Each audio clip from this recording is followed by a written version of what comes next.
فعلا نستاهلوا قالب حسن. القالب اللي تيطلع لينا دابا ب 16 درهم غيولي كل مره تزاد فيه بركه حتى يترفع عليه الدعم بشكل نهائي، ويقدر يتضاعف الثمن ديالو 2 المرات، وغيوليو الناس يفوحوا على بعضياتهم بالبرار تاع اتاي ويحليو اتاي والقهوه ويصايبوا الحلوه بالسكرين تاع الفرماسيان، حيت غيولي رخص من السكر كوزيماغ. الزياده الاخرى غتشمل البوطاغاز، وهذه كل واحد اش تيقول، شي تيدوي على زياده 100% وشي تيقول غتوصل حتى ل 200%، وكلشي محتمل مع هاد الحكومه.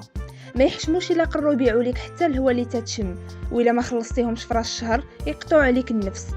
اما الدقيق المدعم غيولي المواطن يشري الغبره تاع كولومبيا ما يقدش يشري الطحين. الحاصل هذا ما جناستي اخنوش علينا وما جنينا على حد.